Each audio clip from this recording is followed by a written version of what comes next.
proceed to presidentially blow up. I'm switching lanes and sipping drink, the music up, my speakers bashing. All right, and welcome back to another episode of the Perspective Podcast. Today, I am joined by one of my good friends, Reggie Jackson. He is in the building tonight. Well, via Zoom, he's in the building. And so, of course, as y'all can see, he is a sneakerhead by some of the things that are going on in the background, Steelers fan as well. So we're going to get into a lot of that tonight, bro. Reggie, my brother, how you doing? How you feeling? Oh, man, I'm feeling good, man. How you doing tonight? I'm good, man. I'm good. Fresh off work, and you know what I'm saying? I'm good now. As long as I'm off work, I'm Gucci. Like, I'm 100. So, but yeah, bro. So for just kind of like a brief recap for people to just kind of intro you, Reggie. For the people like me and Reggie, we met through Lids. We used to work together, or that's like same district, things like that. Then like I got moved to BR. Well, no, I was still in Lafayette at the time. Craziest thing ever happened. I moved to Lafayette. Exactly. And you went to BR. I came back to BR, and Yep. then you went to Houston, Yep. and I went back to Lafayette. Yep. The craziest thing happened with how me and Reggie really got like close. So I was in Lafayette at the time. I just got out of school. I was working for Lids, and like in front of like where I park and everything, there's like in the middle of the night, like somebody's moving in, like trailer pull up, truck pull up, and I'm like who is moving in the middle of the night like this? Come to find out, me and Reggie used to work in the same mall in Lafayette. It's Reggie. Reggie moves in like a building behind me. I say like right behind you. You're like, I have no clue who Reggie is. I only know of Reggie through work conference calls, never put eyes on a person. Turns out it's Reggie. So that's how me and Reggie met. We got a little bit closer that way. And so yeah. So Reggie, I've known Reggie for about, I would say since about 2012 or 13. Well, 13, I'm about to say about 12, 13. Yeah, so coming up on 10 years fast. So yeah, Reggie, just kind of give the people a bit of background about you. You're from BR, and just take it from there. Oh man, I'm from Baton Rouge, Louisiana. I've been into sneakers now since about 2009, maybe, if you want to give it a ballpark. Fell in love with sneakers working at Champs, Foot Locker, did all that jazz. Then moved over to Lids, was still in the mall, did all the sneakers and stuff like that. I went back to the Finish Line, so it's always been a love for sneakers and stuff like that. I have two sons, 10, 3 months. I started over. I understand. I know. I started all the way over. So, but it's cool. Back getting used to having the baby and stuff, having the infant and things like that. Yeah. And now really just working. I work for Cox now.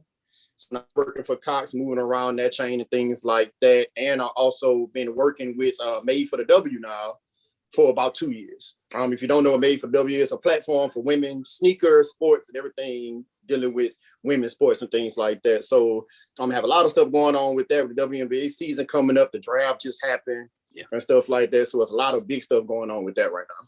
Big draft. We're going to get into the draft in a moment here. And so just kind of like talk to us about fatherhood for a minute. Like fatherhood 10 years ago, you say your oldest is 10, and 10 years later, like it's so much than changed, like social media, completely different internet, perspective.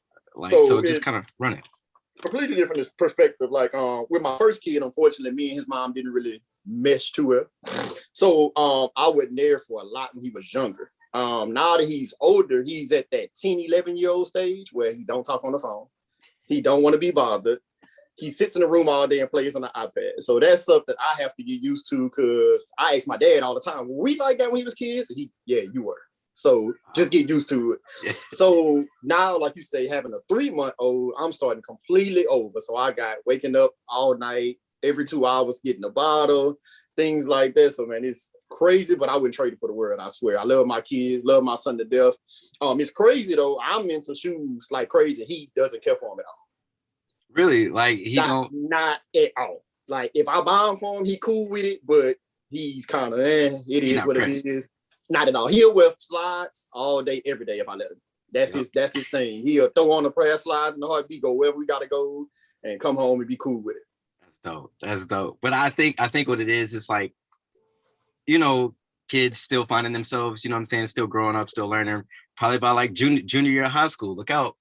Look I out. think he's gonna get into it as he gets older. Just being around me and like I said, my fiance, you know, Shaz, she's in the shoes and stuff too. So she hooped and stuff too. So we both kind of have that. So I got a feeling as he get older, he's gonna kind of come around. But now he's like, it is what it is. Just as long as I'm good, I'm good. Straight up. Shaz, what up? What up? What up, Shaz? If she can hear me. So from fatherhood there, and just talk a little bit about like BR, like growing up in BR and Baton Rouge, like for the people that don't know, just kind of explain the feeling that you get of BR whenever you're just around. I mean, honestly, I have a love-hate relationship with BR, I'm gonna say. Like I said, right now I live in Denham, so I'm like 20 minutes away. Mm-hmm. So I go to BR, I go back home, I eat the food, I go to the corner store, get the chicken and stuff like that, but I get out of BR as quick as I can sometimes because it's just BR. But like I said, I grew up in Glen Oaks, went to Glen Oaks High. I went to Southern, graduated from Southern. Yep. I was in the band 4 years in Human Jukebox and stuff like that. So everything I did for the first part of my life was all BR. Yep. I'm 34, so I was the young Boosie, Max, the young Gates, CeeLo, the Camp. You know what I'm saying? Like that was me back in high school. I remember pulling up at the Conoco right there on Silverleaf, and all the CD man out there, $5 Friday. Man. 5 for 30. You get 1 for 5. You pull up, he give you the CDs and stuff like that. So graduating, rocking the Max tapes and the Boosie tapes and the green and yellow CD. Yep. Listen to Kevin Gates, DJ Earl on the introduction and stuff like that. So BR is something I will always love. Like I tell people all the time, it's kind of like Shaz said it about LA. I'll go visit, eat, have a good time, but then I come back home. Yeah. Just because I know you kind of feel that way about Alex sometimes. Like, hey, man, I go hang out. It's all good and stuff like that. But let me get back to the crib. Yeah. So I can refocus and get everything going that I need to get going. So that's kind of how I feel about BR and some things like that. But it's always home team, forever and ever, always home team. Absolutely. And so I do exactly have the same feel. Like Alec is, and I tell people this like often and they don't believe me, but until they actually go and they see it. Like Alec and BR, they're most similar than what people think. And that's why I too have the same love-hate relationship with BR. Like I have a good time anytime I'm there, but I know, you know what I'm saying, the things that go on and things that are playing in the background and everything between. So I have a good time and then I get up out of there. And so you did mention that you were in the Human Jukebox. My grand people are gonna be so mad at me for this. But Southern has the most like the superior band. Like they just do. Like my grand people are gonna kill me for this. But however, hey, the truth hurts sometimes. The truth does hurt. It does hurt, but damn, it's the truth. Like y'all's sound is like no other. Like in the swag, in the state. Like just tell me about like some of those experiences there, like in Southern band, and like how did you get to band? Like was it through high school? I honestly, I started in band in 10th grade. I played a little bit in middle school. I didn't do it my freshman year. I played basketball and football, even though it was my freshman year.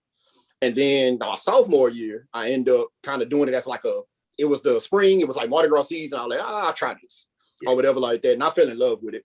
I started off playing trumpet. They switched me to baritone and it took off from there. I did all state, all parish and things like that.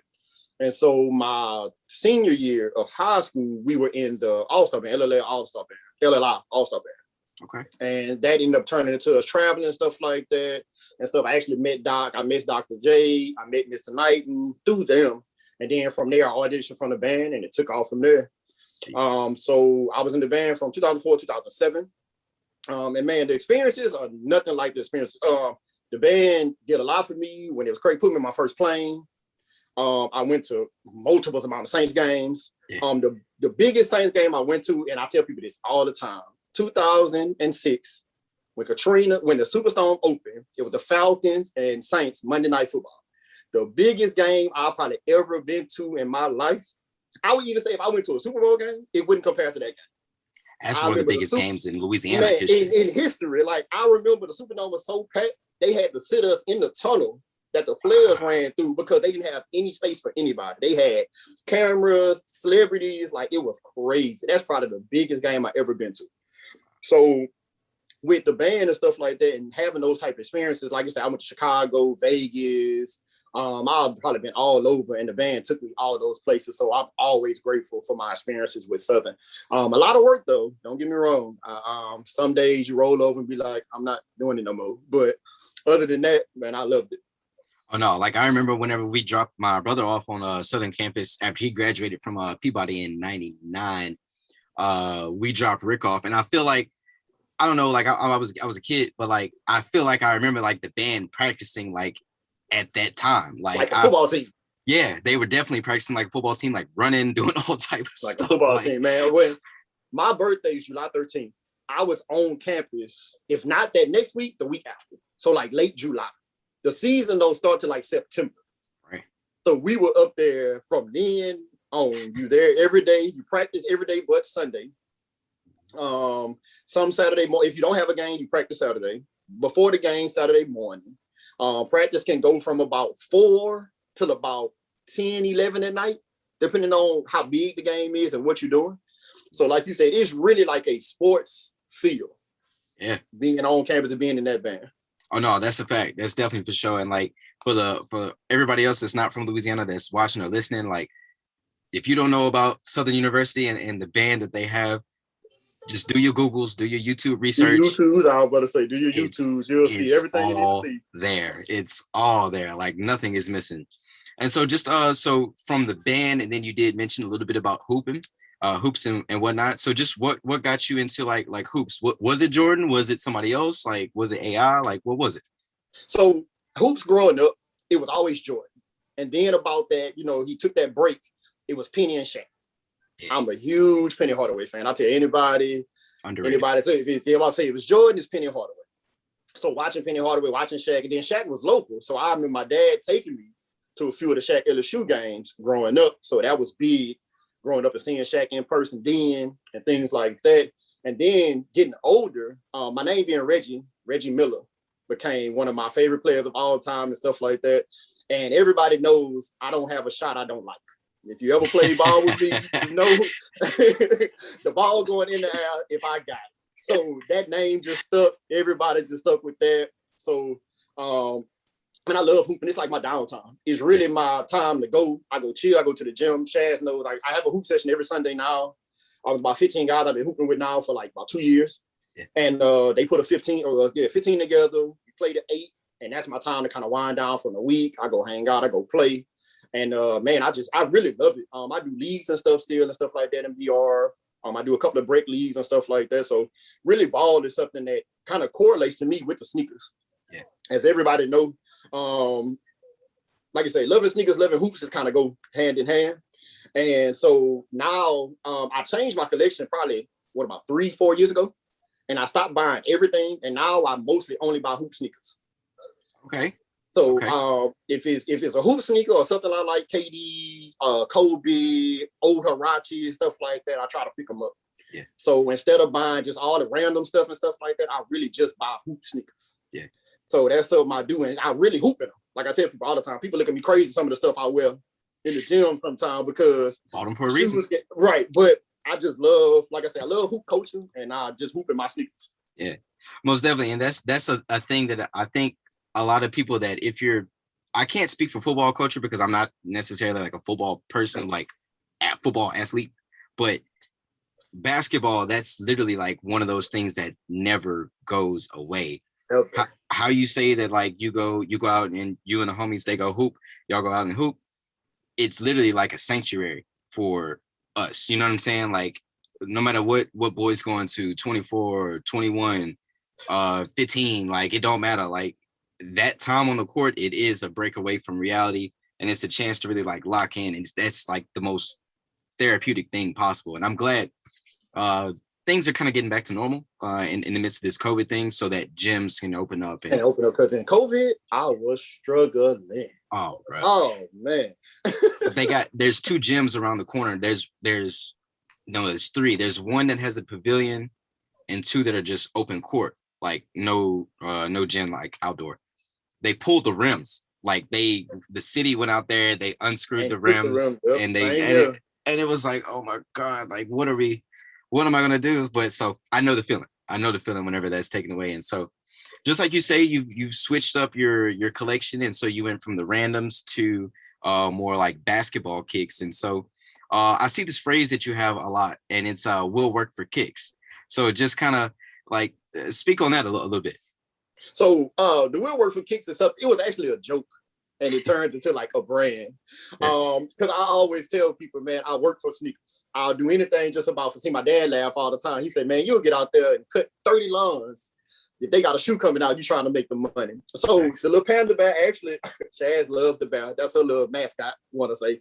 But he holds the little sign like a little homeless guy, just saying, man, we'll work for kicks.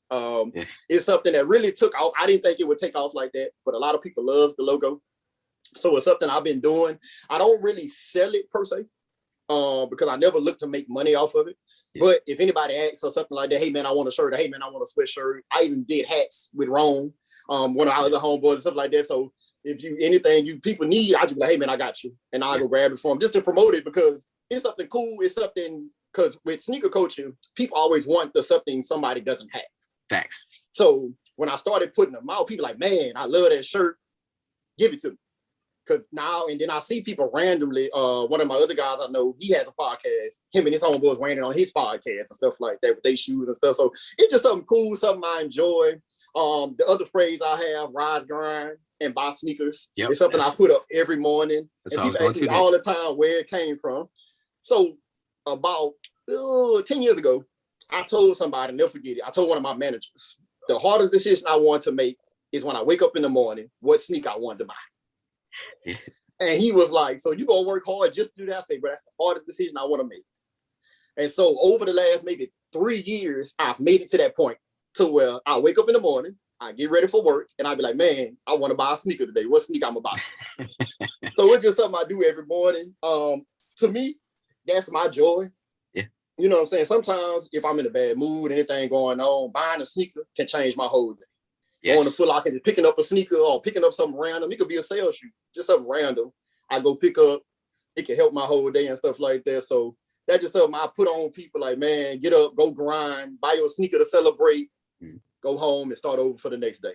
Start over. It's, once again, therapy, retail therapy. You know what I'm saying? So, and it's a real thing. It's the truth. A lot of people don't really get that though. You know what I'm saying? And some people just look at it like, oh my God, like you're wasting money on like shoes. You're never gonna wear them. Da, da, da, da. But it's like, nah, like if you know, you know. You know what I'm saying? And you know how it does. So what was one of the for the first kicks that really just had you like hooked like instantly? It could be a retro or a basketball kick, either one. Probably I'm gonna say the Jordan 2 and the Jordan 14. The two. The two. I mean, I love the twos.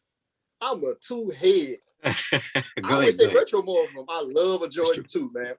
That's probably my two favorites. Jordan 2, Jordan 14. The first shoe I bought myself was Jordan 14. The black toe Jordan 14 is the first shoe I bought myself. So that's always been one that's near and dear to me. And like I said, the retro 2, I love it. It came out my year I was born. So I always tell people that's one of the shoes I love. So I love twos. Like I said, the 14s. Really, sneaker culture got me hooked. Seeing the different things people do with different shoes, different cultures and stuff like that. Like how we wear stuff out here is completely different than how they wear stuff in Japan and how they wear stuff in Paris and stuff like that. So just getting into that type of stuff and really diving into that type of stuff got me hooked. Yeah. And once I was hooked with anything, you hooked. You in there. And so from then on, I've always just, like I say, love sneaker culture, running it to people about sneaker culture. Like I tell people, I can talk about shoes all day, every day.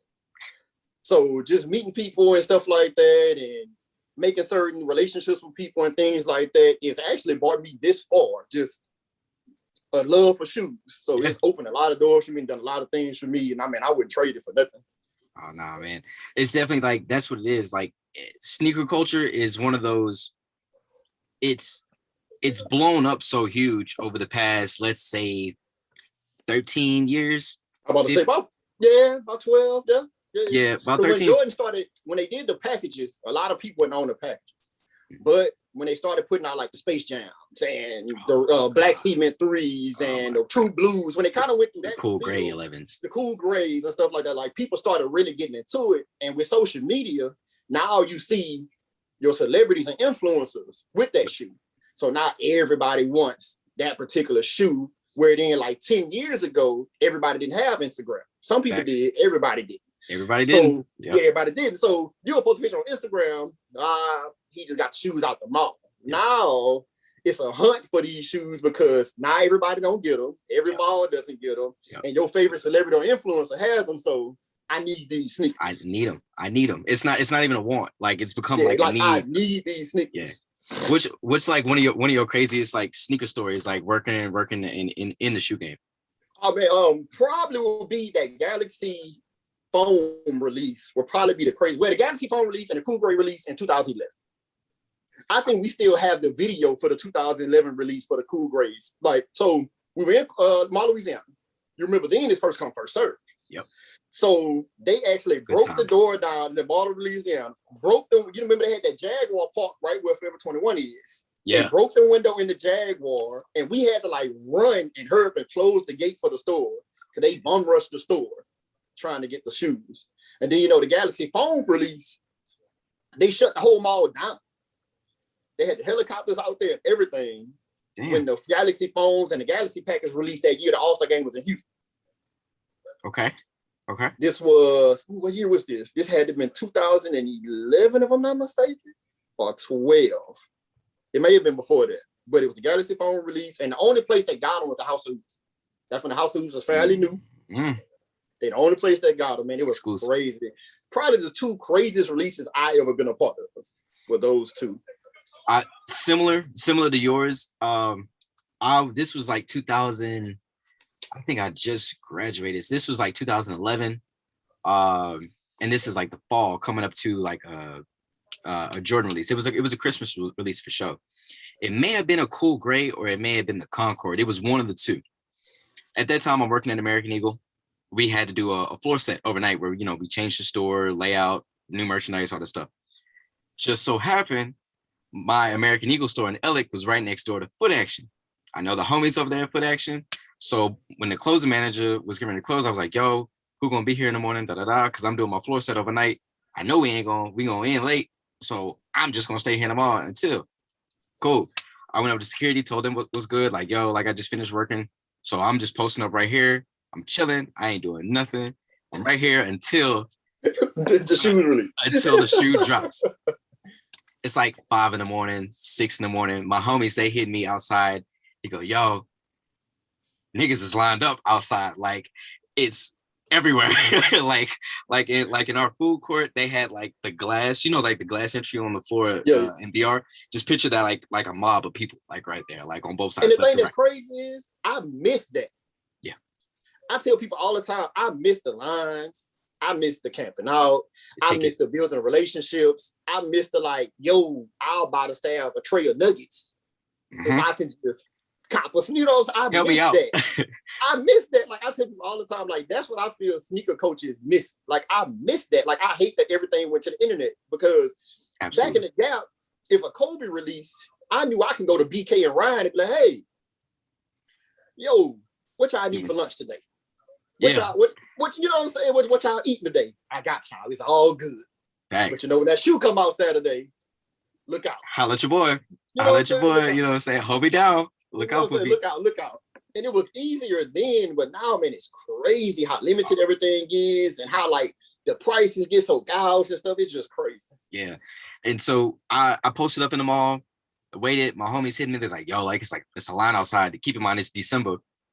It's like 30 degrees. It's 30 degrees in Alexandria. It's cold rain falling.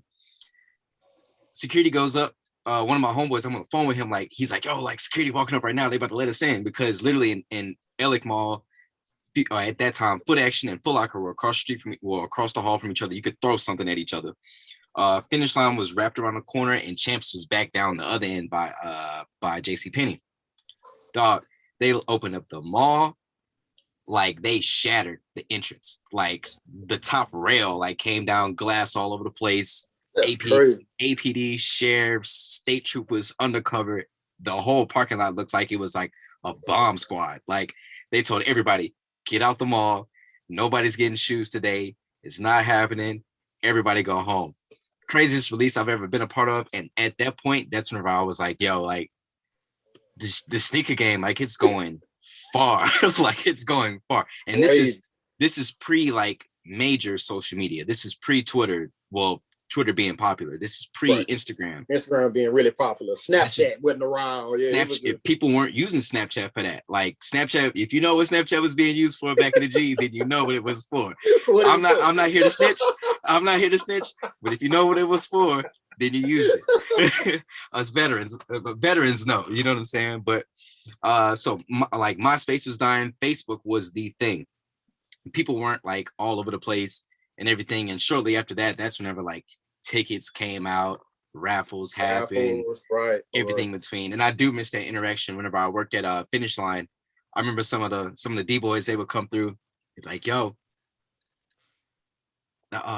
it may have been the Playoff 13s. I think it was Playoff 13s that came out, or no, it was like a taxi release or something like that.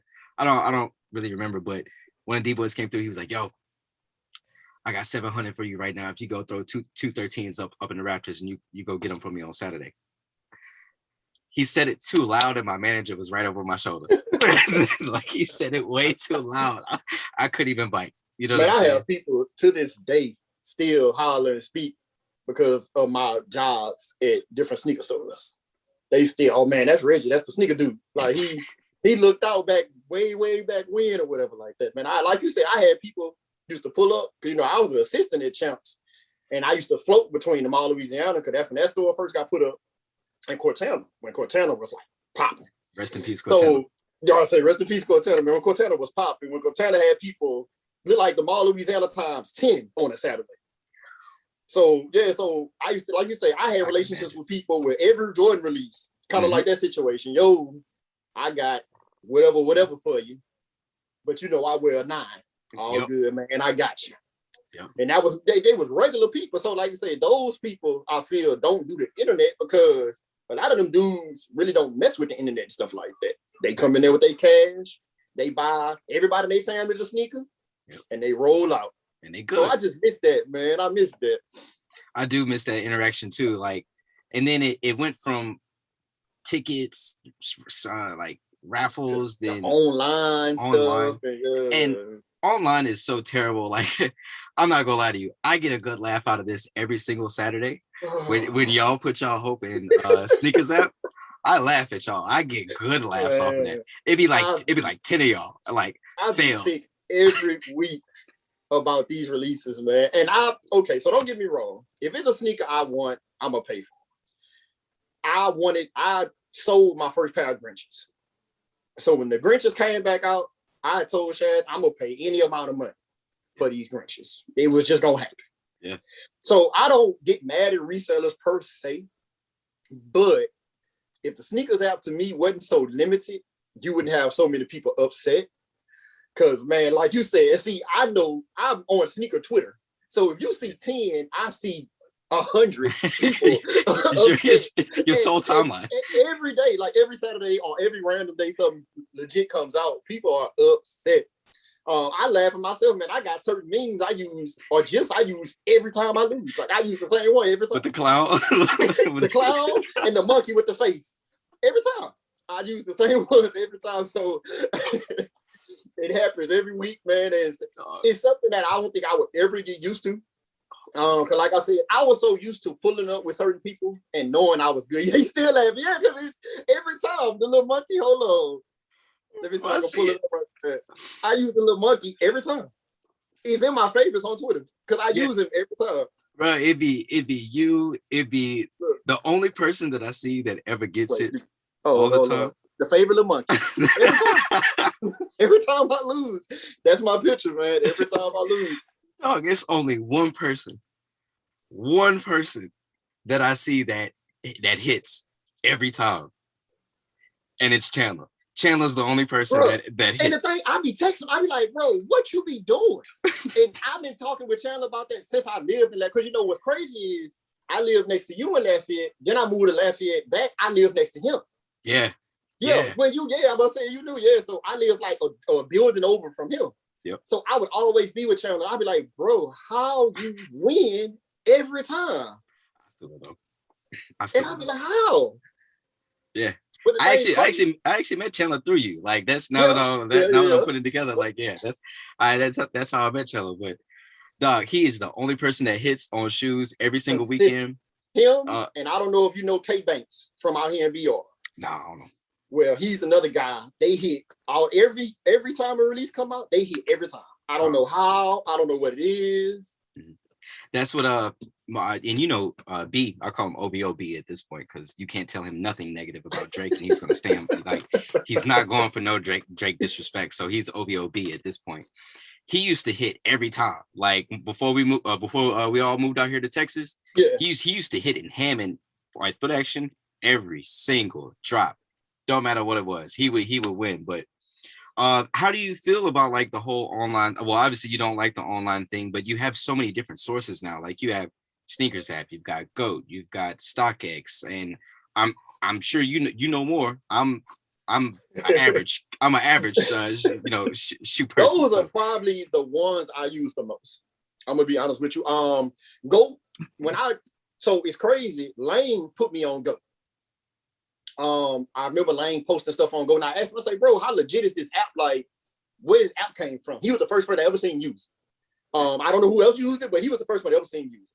And he was like, bro, it's legit. They got the shoes on there. If you miss them on release day and stuff like that. He even put me on the used shoes. He was like, man, some of the used shoes are cleaner than some of the new shoes that people selling and stuff like that. So he was like, you got to just look at the pictures, look at everything, and go from there. So ever since then, I purchased my first shoe on GOAT, to Kobe 6.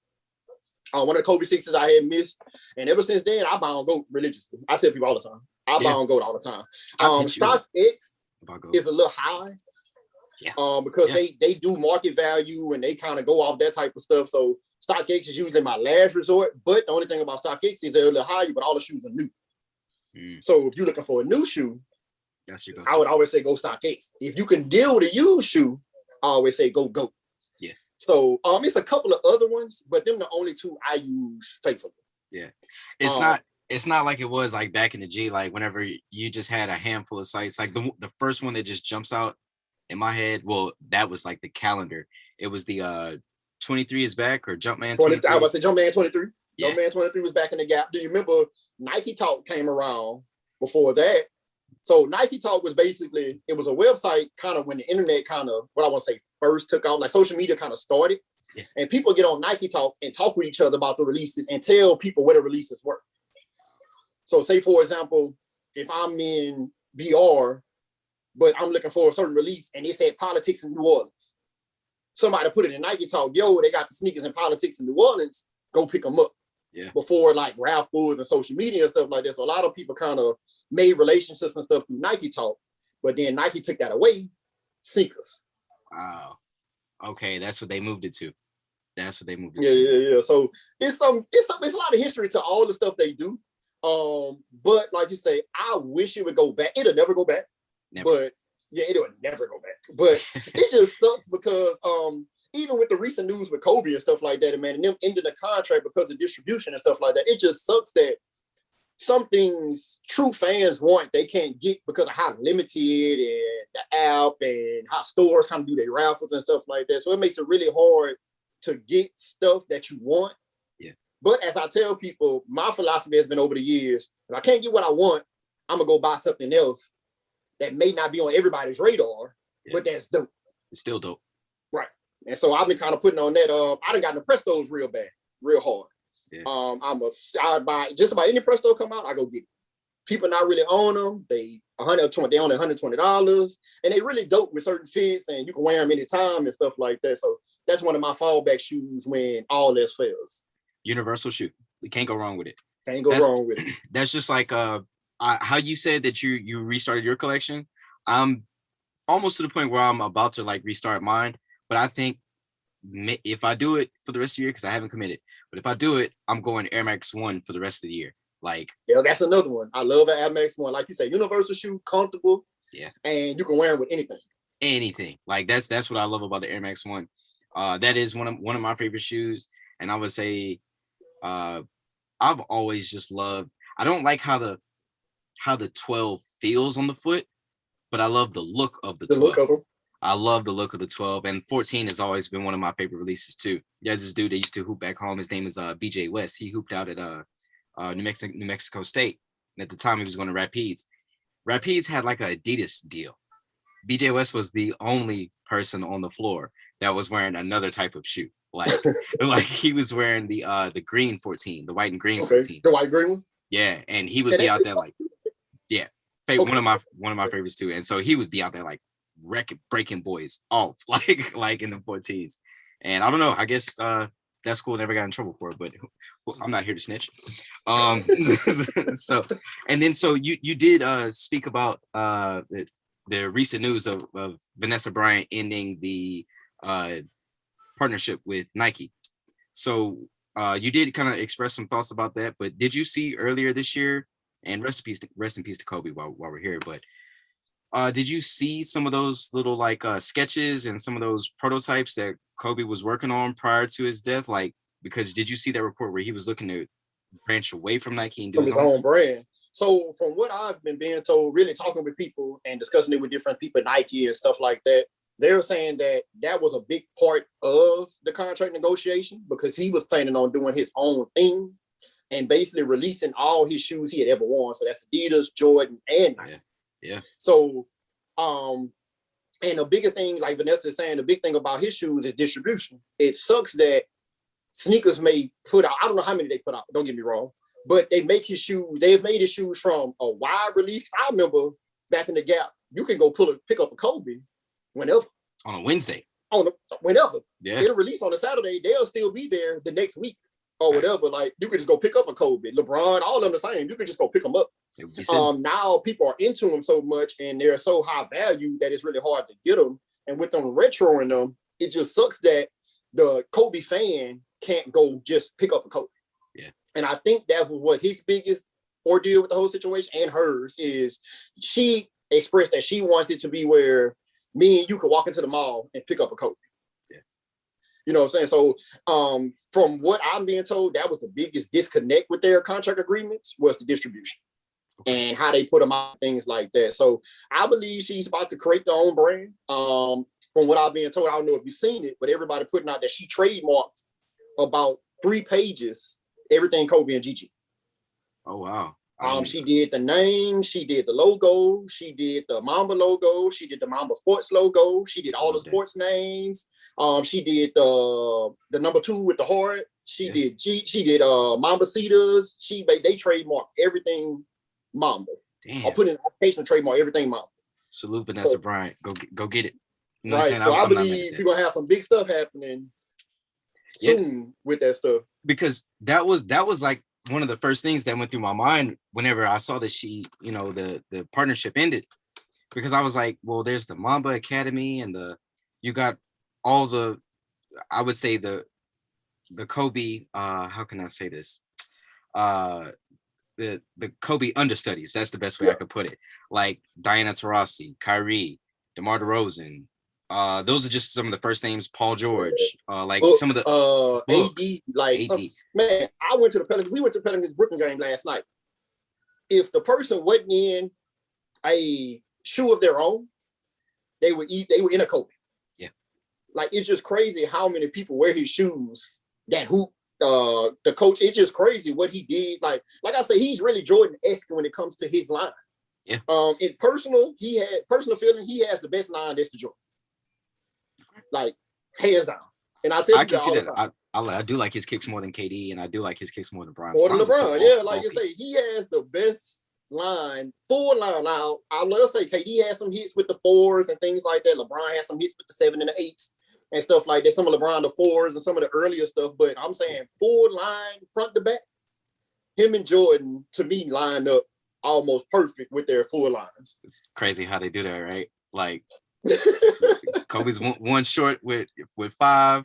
And you know what I'm saying? But that is crazy. But I mean, I can definitely see that. I can definitely see that being a thing, how they're on par. Like, especially with like some of those exclusives Kobe had. Like, people don't really remember, like Kobe with the fro, he had like some dope ass Adidas, and even he had like his Laker 8s, all-time shoe.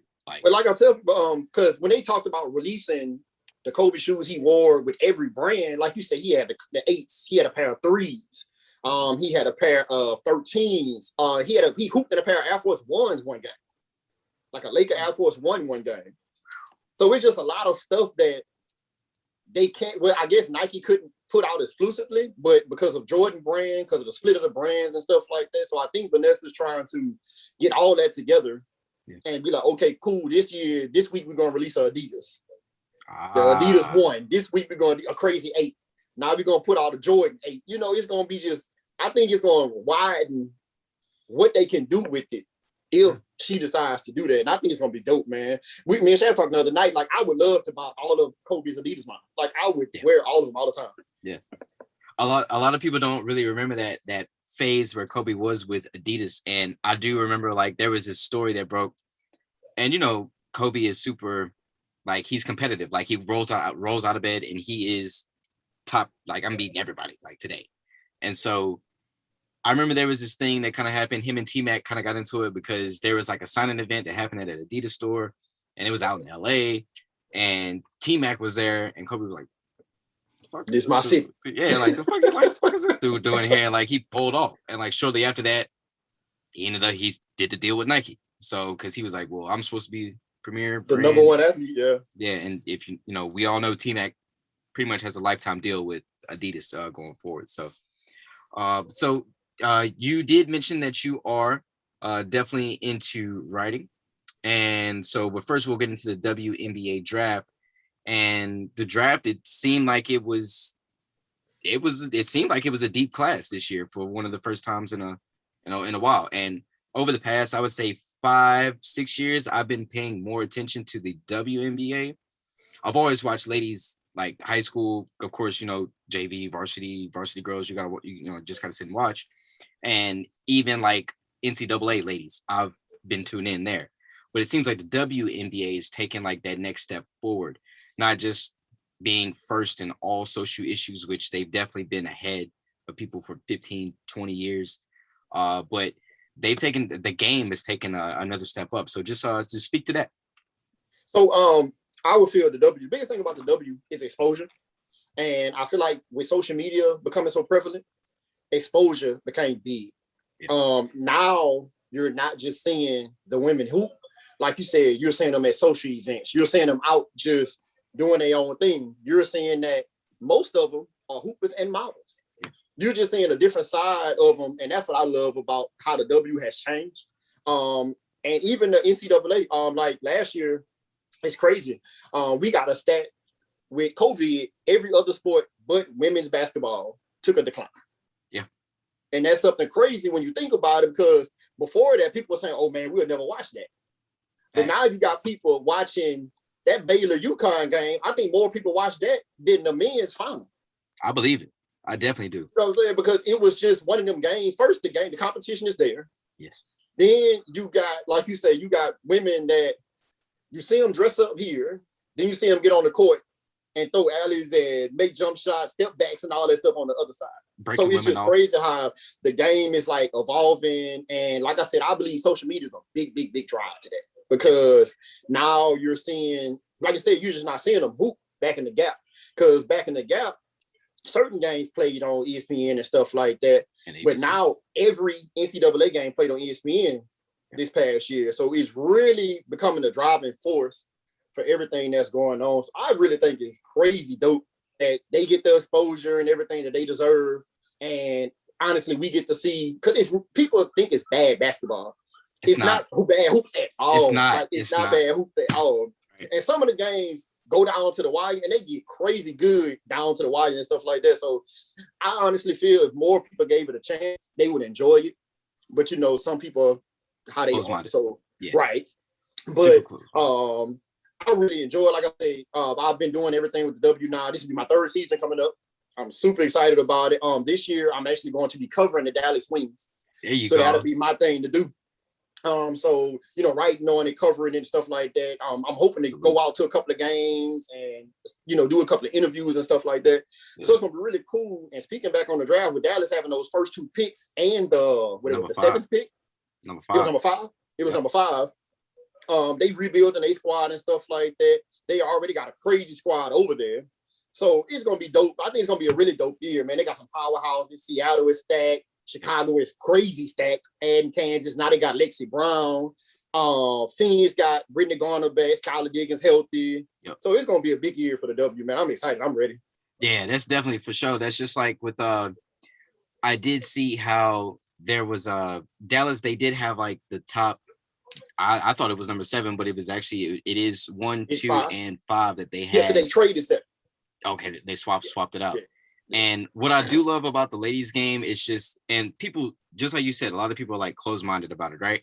But my thing is, if you would watch a Division 2 men's basketball game, Division 3 or Division 3, and you see that level of competition, just it's major from 1, 2, 3. It's a big drop off. But you have Division 1 ladies out here balling, like straight up balling, and been doing it for years. What Gino does over there at UConn, how he finds these girls that hoop in America, I'll never know. But I think it's like some Illuminati stuff kind of going on. Like he's just like plugged in, like he just knows what's up. Man, he gets the number 1 recruit every year, man. Every single year. And even with some of the other ladies are doing, like some of the other programs, Stanford, South Carroll, Baylor has always had a good team. Like I feel like Baylor has never had a bad team. In recent years, Duke and Carolina, they've kind of like hit a little bit of a decline, but I just love that. And so just talk about some of the like black coaches that are in the ladies game, like in NCAA and NBA. I love Don Staley. She's one of the coaches I love. I follow on Instagram. One of the guys that actually works for the W, him and her are really cool. Mm-hmm. So they interact on Twitter and stuff like that. It's hilarious. But her drive and everything for the women's game. Arizona coach. She's another one. They just went to the finals and everything like that. Aaron McDonald. She got drafted, I think, number 3. Yeah. From her tournament performance, things like that. And just seeing more black women coaching, head coaching, and winning. And that's the thing, they're winning.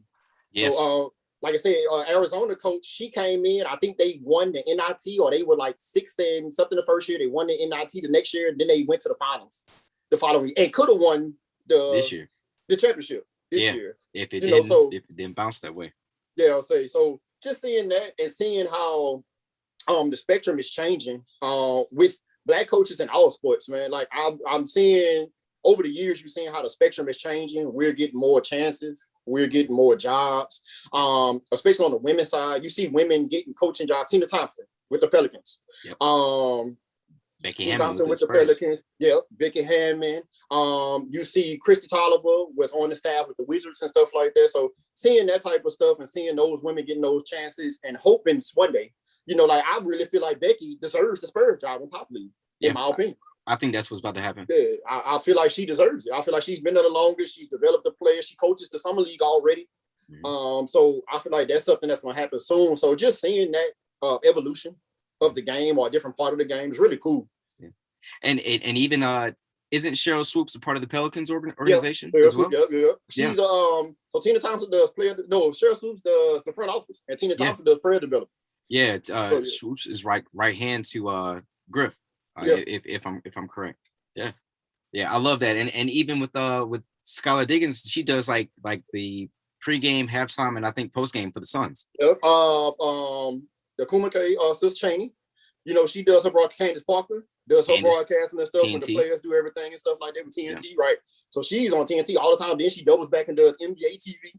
Love it. And stuff like that. So it's really a lot going on. They had the first all women's Canadian broadcast. I forgot what game they did, but it was Tia Nurse and a couple of other women. It was all women though. The full women did the full broadcast. So it's a lot of stuff changing, a lot of stuff going on. Even you having somebody like I can see her face. I can't call her name right now. Who does the NBA games? Doris Burke. Yeah. Thank you. Yeah, Doris, that's been doing it for years. Yeah. People love her. People want her at the games. Yeah, you know what I'm saying? She's been doing it for years. So it's really cool to see that aspect and to see those women that deserve a chance, getting a chance to do that. Most definitely. And so circling back to the draft there, just rounding out, just going through the top 10, just help me if I say any names wrong there. And so the first two picks were by the Dallas Wings. They took Charlie Collier from Texas. I did see some of her highlights. She's definitely got game. Queer. I'm about to say, you probably say it better than I can. Yeah, my apologies if I said it wrong. She's from Finland. Atlanta Dream had Ari McDonald from Arizona. Indiana Fever took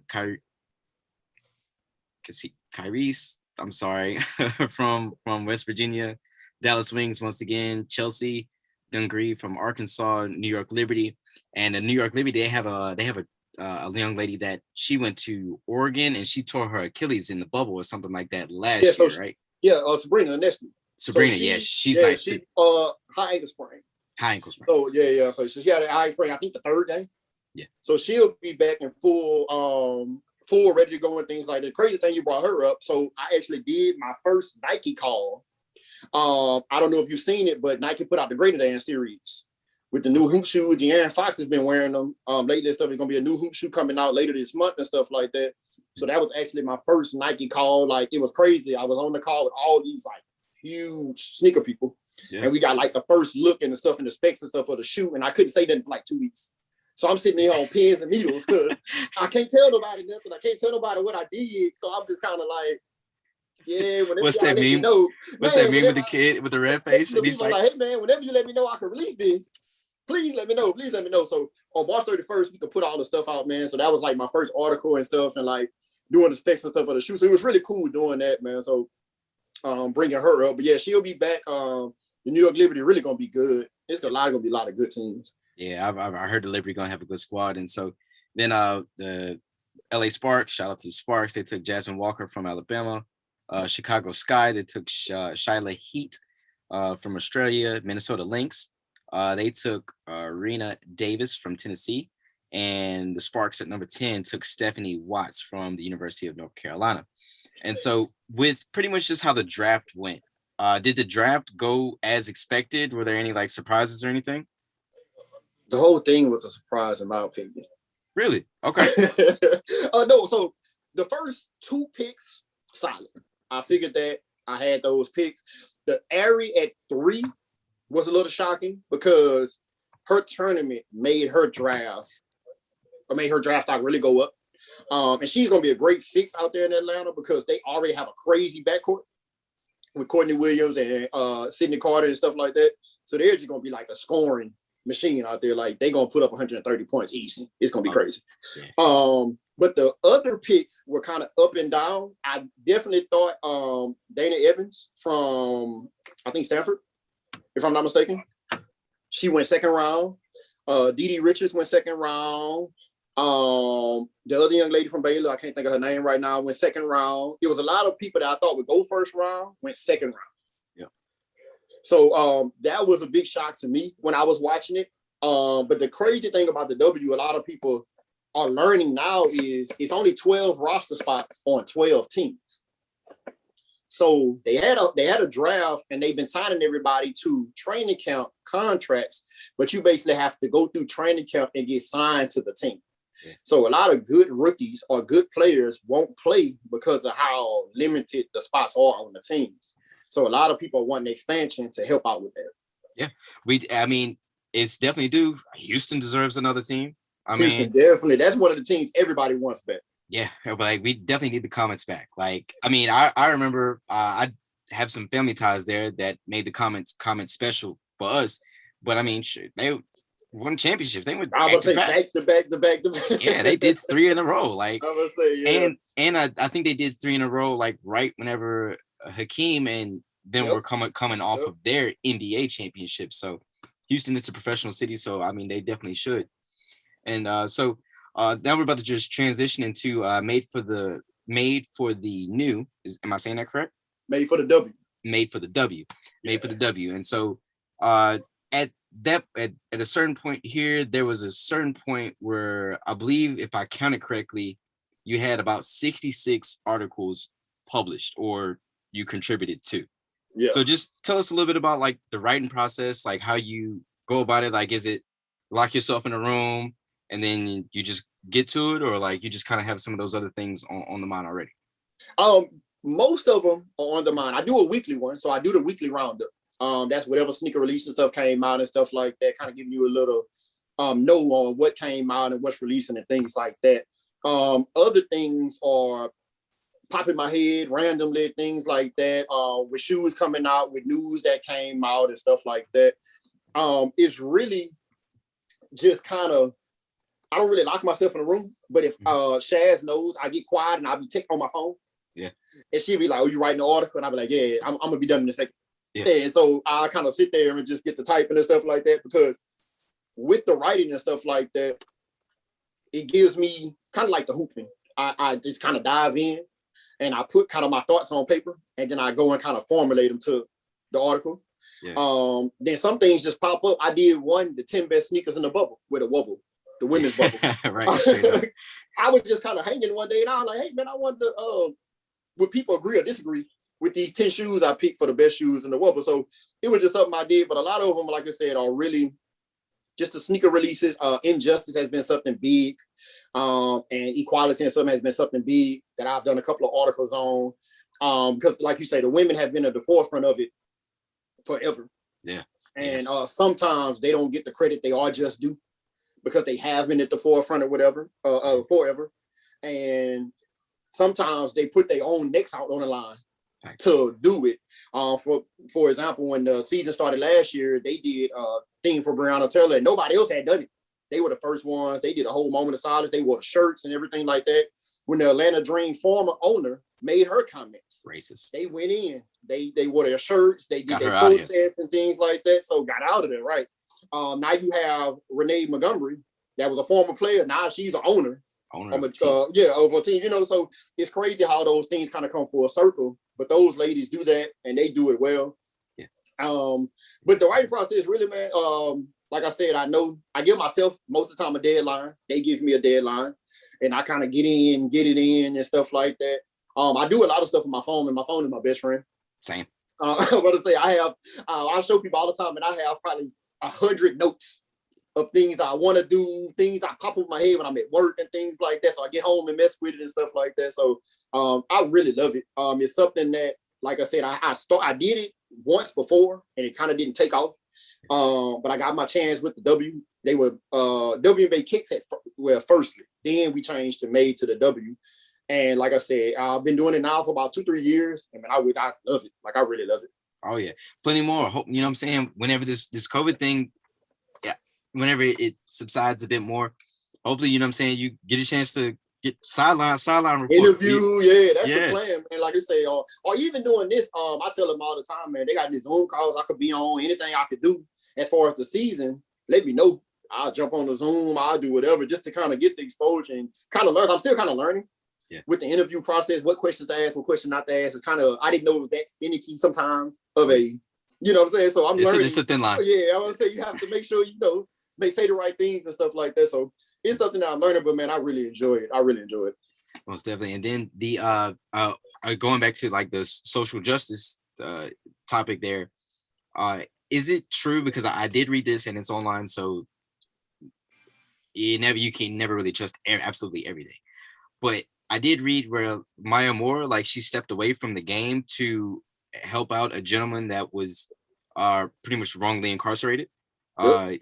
And if you could just expound on that a bit. Yeah, it was crazy to a lot of people and shocking to a lot of people. But from what I've heard of Maya Moore, it wasn't shocking to people that knew her, because it was something that she truly believed in. And like you said, she stepped away really at the height of her career. Height of a game. Yeah, height of her career. I think the Lynx had just came off of either winning or close to winning when she stepped away.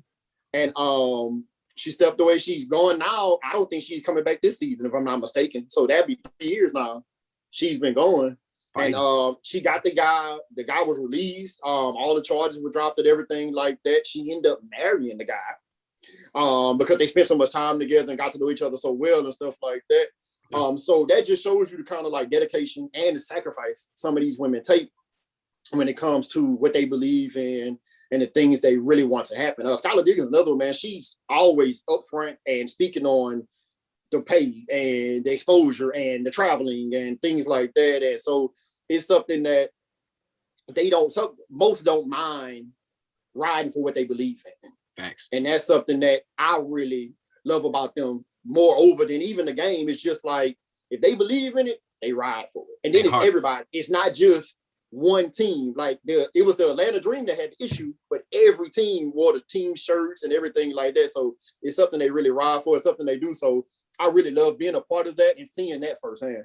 Most definitely. That especially that shows their heart. You know what I'm saying? Like character, skills, what you do on the floor, what you've accomplished in the past, to put everything on pause for the greater good of those who are suffering from wrongful charges, wrongful indictments, wrongful incarceration, anything that just falls under wrongful and injustice. Like you put it there, like the ladies are the WNBA ladies are definitely like forefront, and even just women in general. A lot of times us as men, we don't do enough. Like we kind of see like a brother going through it, and it's just kind of like, it's that man. You know what I'm saying? Like, you know what I'm saying? Exactly. Like that's on his body. You know what I'm saying? But I definitely do salute the ladies for definitely taking a step forward and doing the major things that they are, especially so. Salute to Maya Moore, salute to Skylar Diggins and everybody that's like paused their careers to do the better good for society. And so just kind of transitioning from the WNBA over into the NBA. What a year. Like, I don't literally like what a year. Like it's bodies are dropping like flies. Man, it's crazy like how things went from like 100 to 0 almost. Yeah. Like you had it set up to where, man, we gonna see LeBron, AD, and all these people play against KD, Harden, Kyrie, and now we can't. Nobody's healthy. Oh, like, if you put that kind of money on the line in Vegas, nobody's healthy. Man, like Utah had they run, and all of a sudden Donovan Mitchell go down. Yeah. The Nuggets coming together, Jamal Murray go down. He like it's crazy how like the year has just been like insane, man. Like I said last night, we were at the Pelicans game. KD came out about middle of third quarter because he wasn't on the bench himself early. Harden was out there the whole game. He came out, and you could tell he's hurt because every few minutes he was like stretching and flexing his left leg. So you could tell something's hurt. With James. And with James and KD. James sat down the whole time. He only walked like twice. Yeah. But KD KD just will got come hurt out Sunday. Yeah, and he'll like be bouncing the leg or kind of bouncing on it. He would sit down and kind of flex in and stuff like that. I said, oh man, he like really hurt. Like this ain't no, yeah. So man, it sucks, man. Like it does. The NBA season has been amazing though. Curry, man. Like I don't even know what to say. He's my MVP, honestly. Embiid and the Joker are playing great basketball, but Curry's doing something like he does just about every year, but it's just amazing what he's doing. Like, it's crazy. It's more so highlighted what Steph is doing this year because he don't have Clay. I don't have Clay. He don't have KD. Wiseman out. Yeah. Wiseman just tore his meniscus. Right. 2 weeks ago. I don't have a Wiseman. I have Draymond, but it's Draymond. He's just the overall. He's the middle of the puzzle. That Draymond is the middle of the puzzle that makes, you know what I'm saying, that makes everything else go together. Yeah, but like speaking of Steph, he just broke Kobe record for the most 30-point games in a row. Mm-hmm. I think the record was 10 and Steph is at 11, or the record was 11 and he's at 12 or something like that. Yeah, I think it was last night. Against Philly. Yeah, and if y'all didn't see those highlights against Philly and even doubling back to Sunday, what he did against Jason Tatum and the Celtics. Woo! And I did see Steph today. He did mention that he believes that he is the MVP frontrunner, which that's cool. And I definitely did not expect the Warriors to be here moments after Clay tore his Achilles. Like what was that like before the season? Like I was saying, like before he was in a pickup game over the like the break or something. No, it was or something like that. It was literally like a game before the season started. It may have been like that last preseason game, and he was warming up. He tore his joint. Yeah, but I say he couldn't go. And that's crazy, especially coming off of Clay's already dealing with the torn up knee from the finals from 19. Yeah, from summer 19. I was say from 19. Yeah. From the Raptors championship to last season starting to the season stopping to the bubble starting to the NBA season this year, it feels like it's been like 4 different seasons that's occurred. Like I just tell that to my brain's little brother. I said, I feel like I've been watching the NBA for like 2 years straight almost. Like that's how I feel like because they been so close together. It's been crazy. Yeah. I honestly like this format and the season starting in December, January. I don't mind that. I doubt if they make it permanent, but I think it's kind of dope. I think having all sports playing at one time to me was like dope at one point. Like at one point we had football on Sunday, basketball on Tuesday, Wednesday, Thursday, college football on Saturday. Like it was crazy. You had sports nonstop all that time. All the time. And especially, and normally we only get that during October, like October, November, when college football, basketball is starting. But, now that they pushed the season back, like the season normally starts around Halloween now. Well, it used to, but now it's like November 2nd. December, yeah. I'll say like December. Something like that. So now they pushed it back.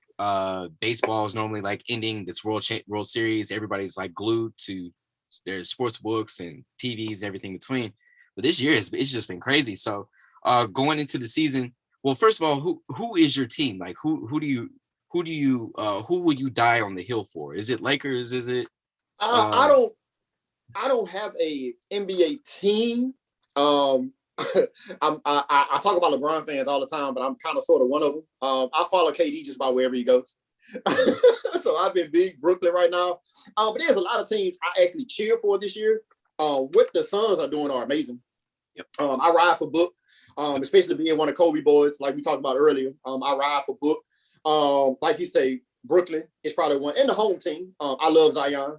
Yep. Anytime I can get out there and watch the Pelicans, I like watching the Pelicans. So it's usually, like you said, it's one of them I'm kind of watching or tuning in for. Love watching Steph play. Luka, love watching Luka play and stuff like that. So it's really me, it's basketball as a whole. But if I had to pick, it would be wherever KD is. I'll be honest with you. Straight up.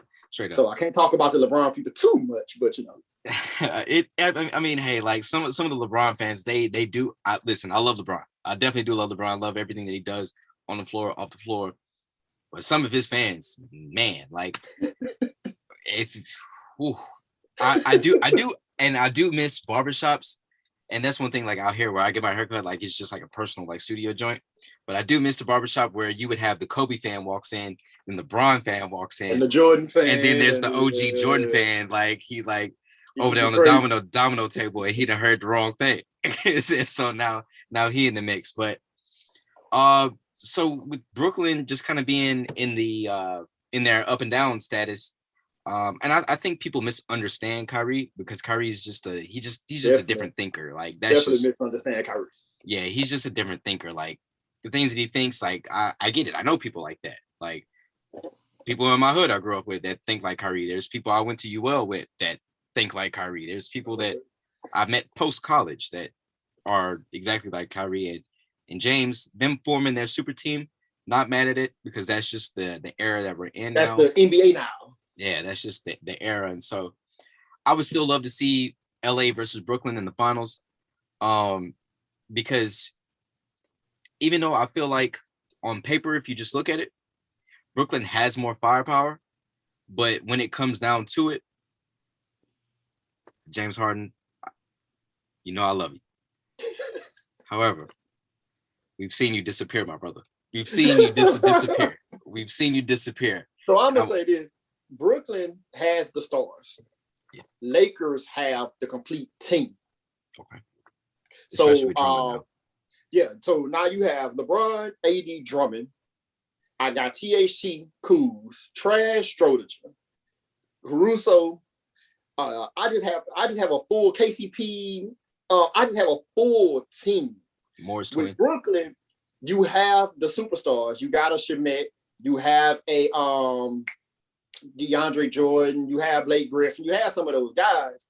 But when it comes to those breaks those other guys have to take and things like that, kind of like those Warriors back in the gap. The Warriors' big thing was strength in numbers. Remember, they started 5, but then they had Barbosa, Sean Livingston, all those guys coming off the bench that gave them 15, 20 some nights and stuff like that when Steph and Clay sometimes didn't have great games. Yep.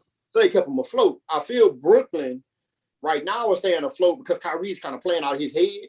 Yeah. But if it comes to playoff time and a Harden and KD may not be 100% or may not be ready, that turns on a different trigger for some people. And I think a Philly can beat you in 7 games. Yeah. You know what I'm saying? Because Philly has a complete team too. Philly been on one. Shout out Doc Rivers. Yeah, I would say Philly has a complete team too. Milwaukee, adding different players, getting Jude, PJ Tucker there now and stuff like that. They're kind of coming around and stuff. I think they sure trying to find their identity really. Yeah. But I do feel like sometimes when it comes to like the 7-game series, if you let Giannis and Chris Middleton go off 3 games, now you're in a 7-game series. I let Giannis get 40 in the game 7, game over. Yeah. So it's really how, how it's shaping up, man. The East is just crazy. Like the Knicks being number 5 is insane. Out of control. Like I would have never put my money on it. Like so the East is really crazy. Even the West, man, like Utah and you know what I'm saying, like the Lakers being like number 6 right now. Yeah. Like Utah and the Suns being your top teams in the West. Like it's just really crazy how everything is shaping up this year. And I love it with the year not being your prototypical. The Lakers are number 1, Brooklyn number 1, and stuff like that. Like you have other teams that's really like, man, I'm out here. Like Chris Paul is showing you, whatever team I go to, we gonna win. I'm gonna win. Like it don't matter who you put me with, I'm gonna win. Our bias aside, knowing Lane, I picked the Suns, right? And like my preseason pod, my co-host laughed me out the room. He laughed me out of my mother's house. Like he was like, no, like the Suns, like you tripping, you wild, da da da. I said, all right, it's cool. I know, bro, you've seen it. I've seen it. I've seen Chris Paul turn David West into an all-star. I've seen Chris Paul turn Tyson Chandler into an all-star. I've seen Chris Paul turn Trevor Ariza, a young Trevor Ariza, into a key player. Andre Jordan was an all-star 2 years. Blake Griffin was an all-star 3 or 4, 5 years. Yep. He brought the oldest person other than him on the OKC team was like 23. And they were number 5 or 6 in the playoffs. The man's a winner. Like, yeah, so you can never say wherever he goes, he's gonna win. So you put him on a Suns team that, to me, over the years, all they were missing were a point guard.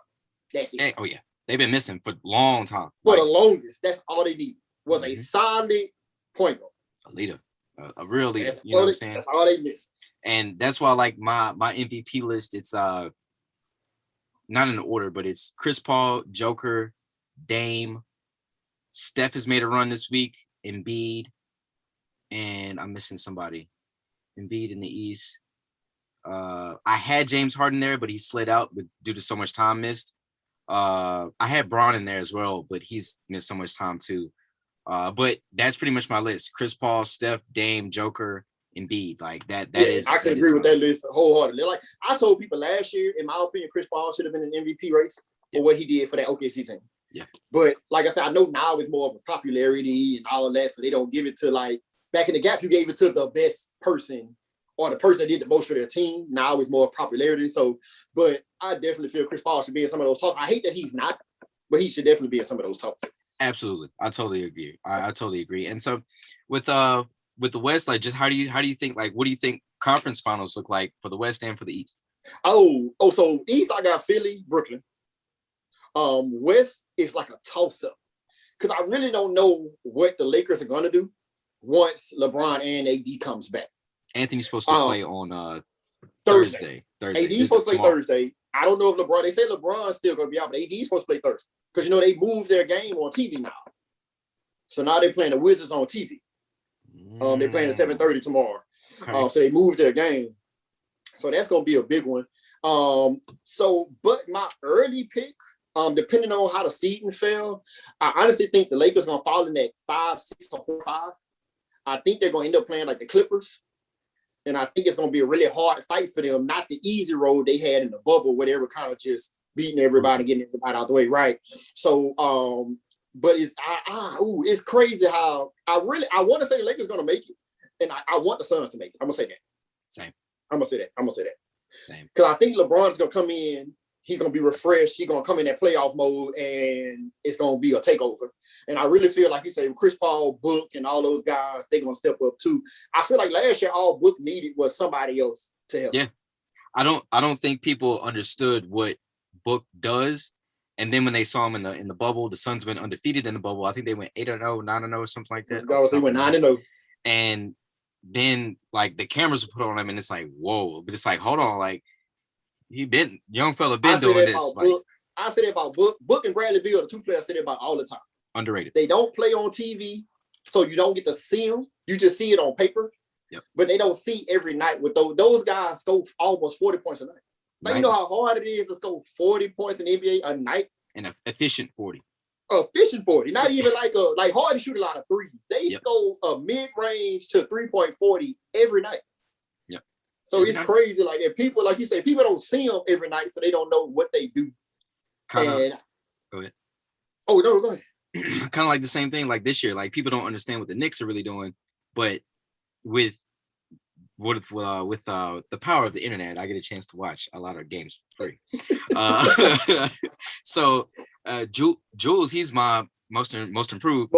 Yep. Most improved of the year by far. I wouldn't be mad if somebody said Tom Thibodeau for coach of the year. I wouldn't be mad at it, but I got Monty Williams for coach of the year. Yeah. So that is my coach of the year.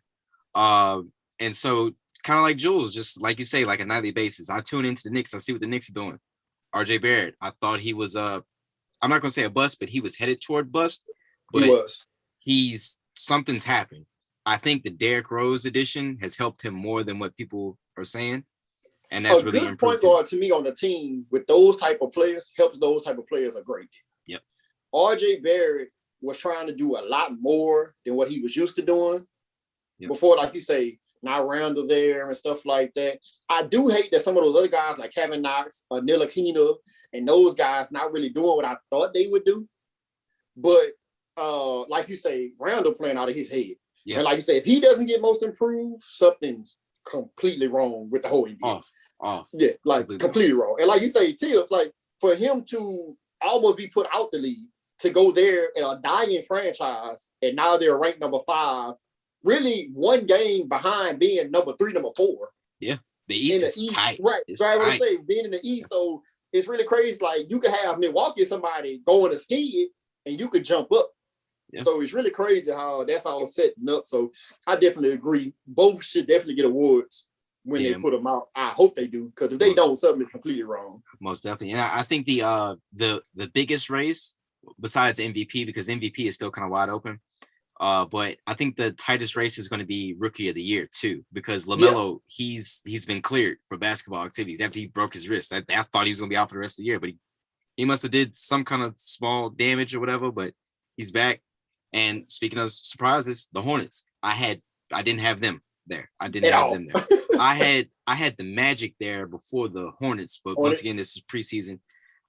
Before Markelle Fultz, he got hurt like the second game of the season, like after he signed his extension. Then the Magic traded Big Voo to my Bulls, sir. Even though they were struggling, but I got some time. Yeah, I hope.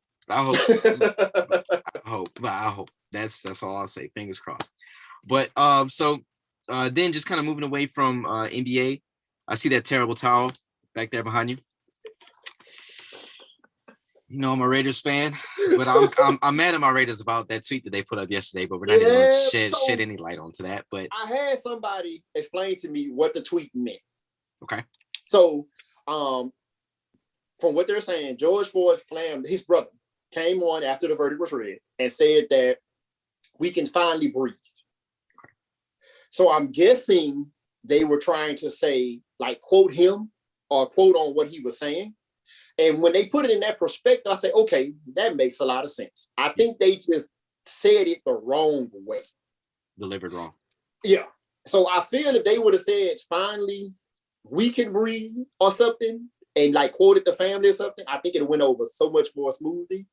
But the I can breathe part kind of, you stepped on a couple of toes with that one. It looked bad. It looked bad. Like, it looked horrible. Bad. It looked bad, especially, you know, the Raiders being the first franchise to hire a black coach. Like, it just looks bad. So going into the Steelers, I thought we was going to end up like nabbing Juju from y'all, but I think y'all re-signed him, huh?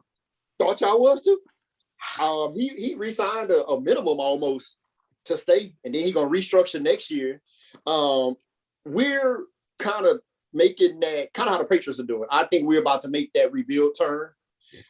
Big Ben coming to an end. I thought he was going. I thought it was last year. I thought he was going. Yeah, I thought he was going. So they making a rebuild. We lost Bud on defense. But we lost Bush last year.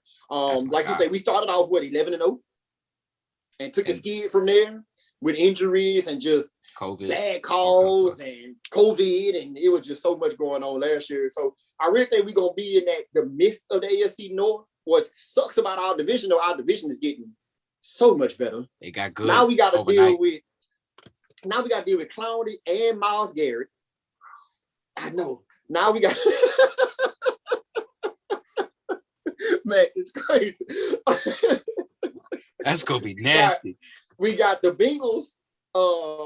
They gonna have Joe back, and they about to start getting it together. The Ravens never for him.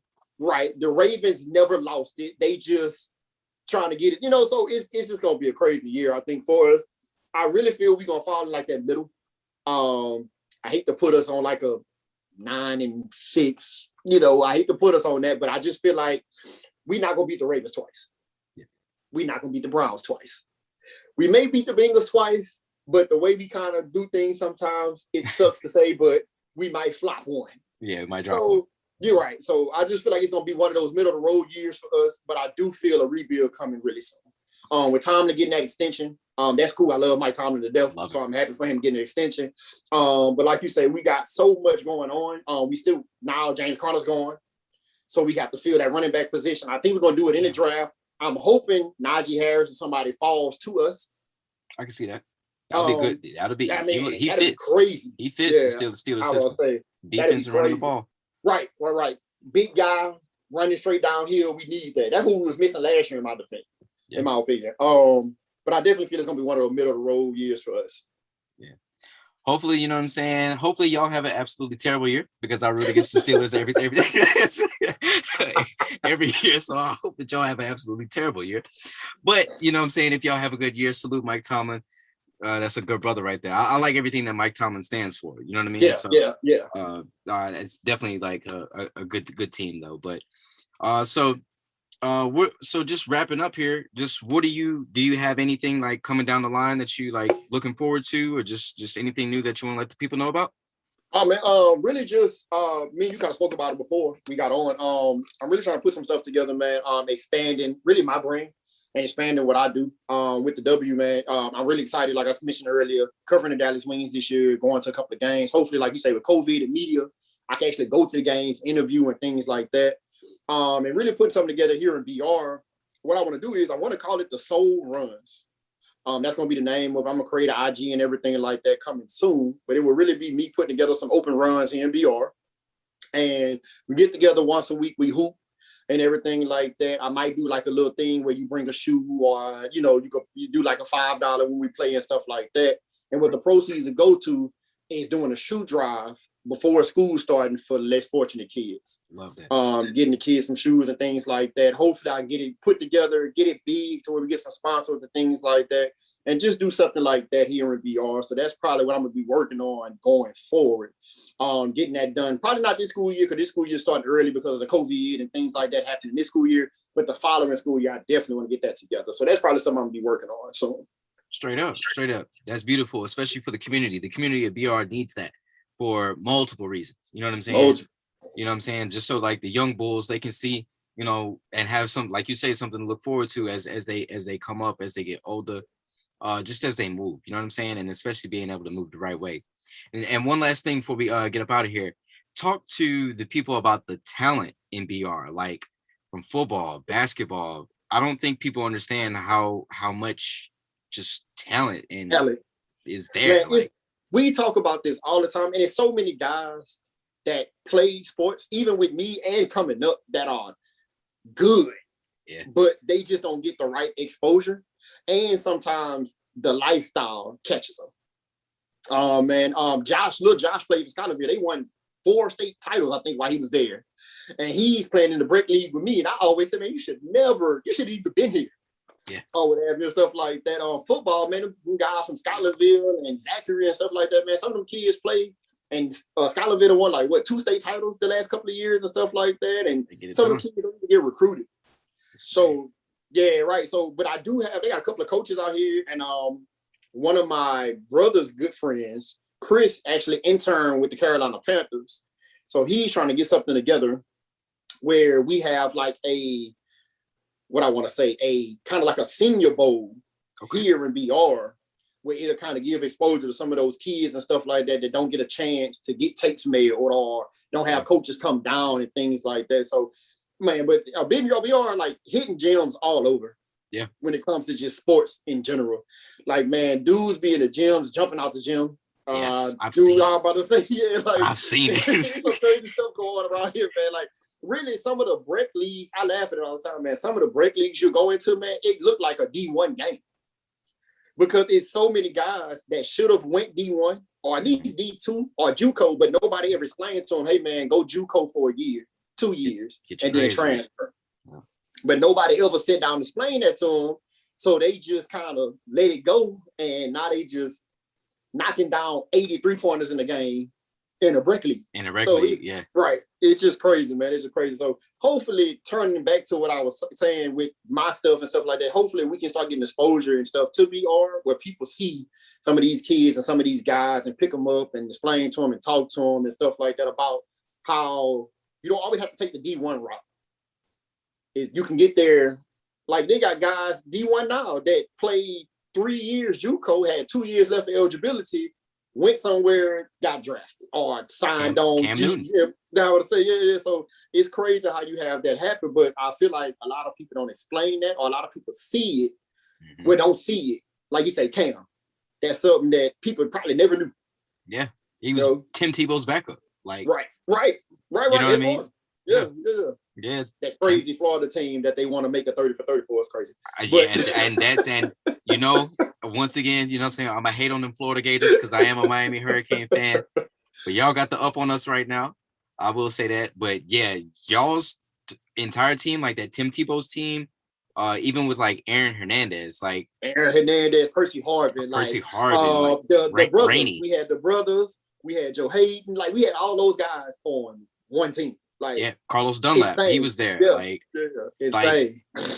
Y'all, that group of Florida teams, they definitely do need I stamp that. They definitely do need a 30 for 30. 30 for 30.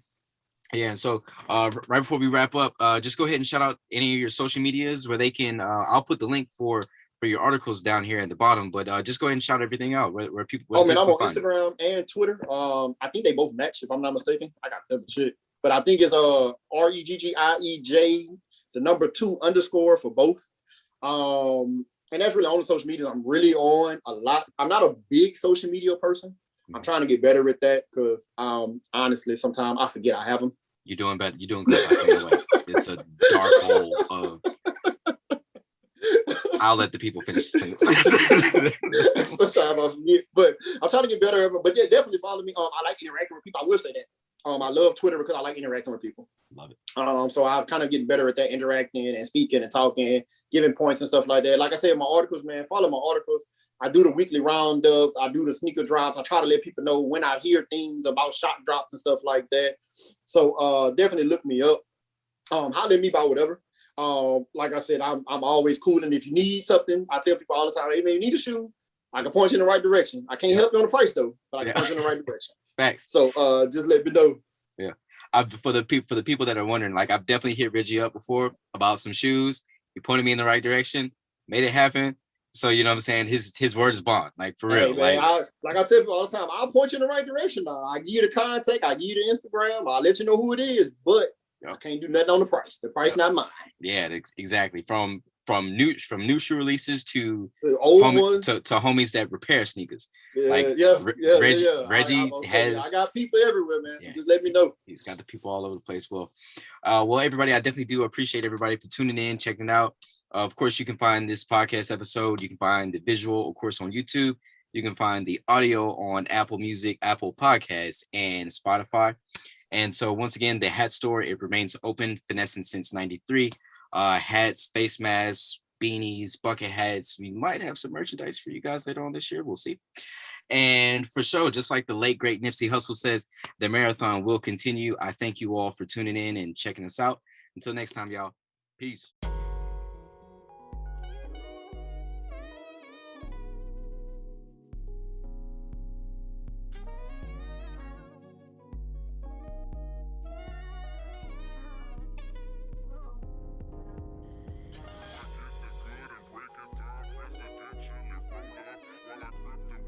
Proceed to presidentially blow up. I'm switching lanes and sipping drink. The